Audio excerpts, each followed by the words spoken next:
If your image of the person who preps for end of times is a lower income red stater who hoards gold and stores baked beans and water in his basement, think again. A recent report in the New Yorker magazine by Evan Osnos details how doomsday prepping for the super rich has taken hold among some of the wealthiest in America, from Silicon Valley to New York City. They trade tips via Facebook on everything from gas masks to how to avoid locations impacted by climate change.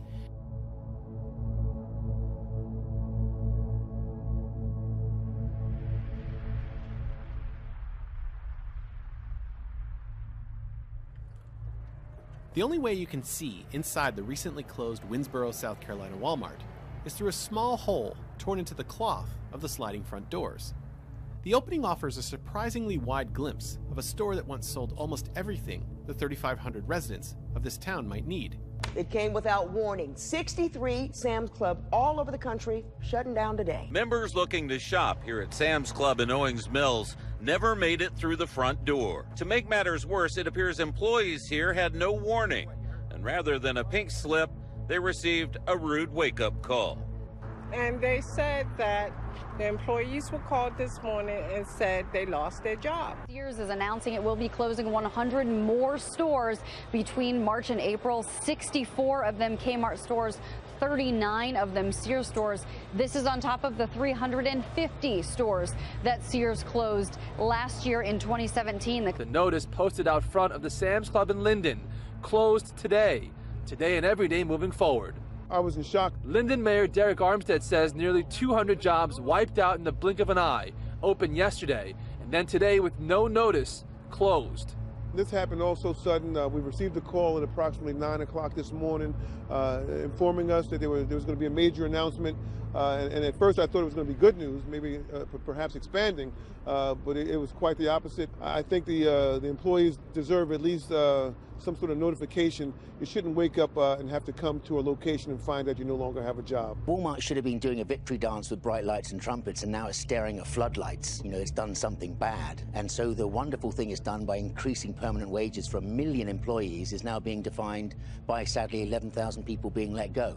The timing's ridiculous. And they must. How does that happen? I've got a feeling they were trying to.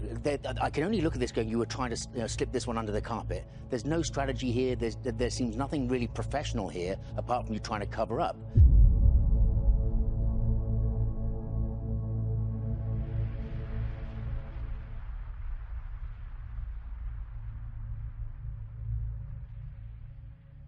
Is the Survival Condo Project, a 15-story luxury apartment complex built in a Kansas former nuclear missile silo.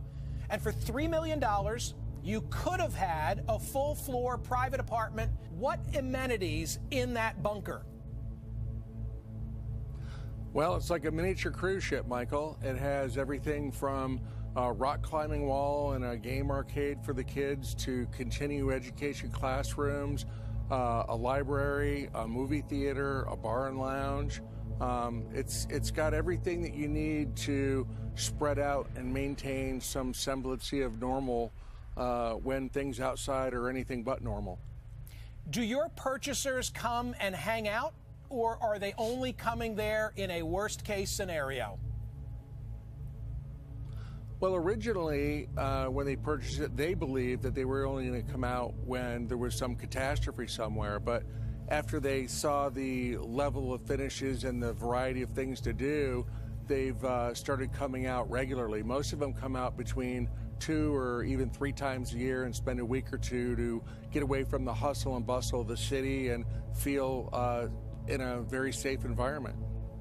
If everything hits the fan and I am one of your owners, how am I getting to Kansas? Well, you're getting to Kansas probably by driving or flying. Most of our clients have a 3-plan type of thing.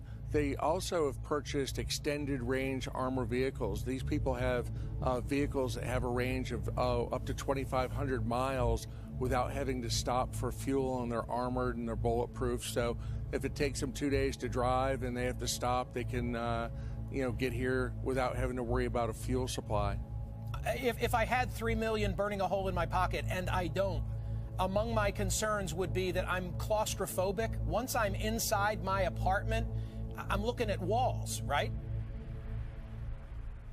Well, no, you're not. We've actually employed some of the best psychologists that there are that do consulting with NASA. We've got 9-foot-high ceilings in the apartments, and they have electronic windows that are fed with a variety of scenes. Some of them are live, high-definition scenes that are displayed on television sets that are framed out to look like windows. And you can see what time of day it is. You can see what the weather's doing. It's psychologically doesn't make you feel like you're underground, and they're really wonderful. If you want to live in New York City and you want to view a Central Park, we can get the high definition views and seasonal views, and you can literally live wherever you want to live. You can have whatever views you want to do, but the bottom line is that psychologically you don't feel like you're underground.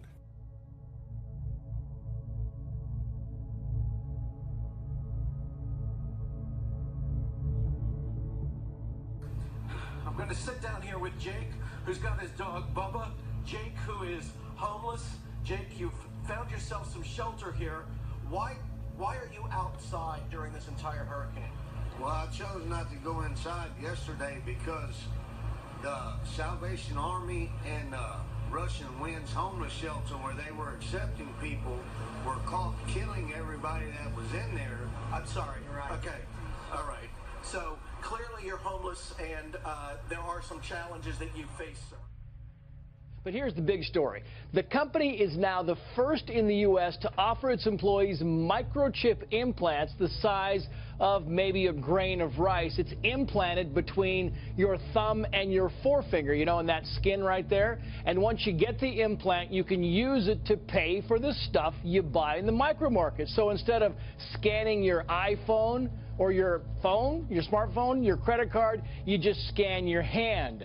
Three Square Market says the program is not mandatory, but they do expect around 50 of their employees to get the implants, and apparently the chip can also be used to gain access to the building and to log into the company's computers, but not to keep tabs on employees. Listen. So if I'm one of your employees and I've got this chip in my hand, you won't know, hey, Josh is slacking off. I can tell because I'm reading this chip? No, there's no GPS tracking at all. Yeah, experts say it won't be long until microchips are used as passports, driver's licenses, even to pay for things like public transportation. I can't look. Needle is in. Chip is in. Bingo. Okay, one last thing we want to show you over here. Hold on, Matt. Go ahead, Steve. They can buy their goodies here in the break room by just using their hand. Real quickly, he's going to get a Kit Kat bar. And it's paid for $1.06, guys. So the question again, as we asked you last week, are you ready to be chipped?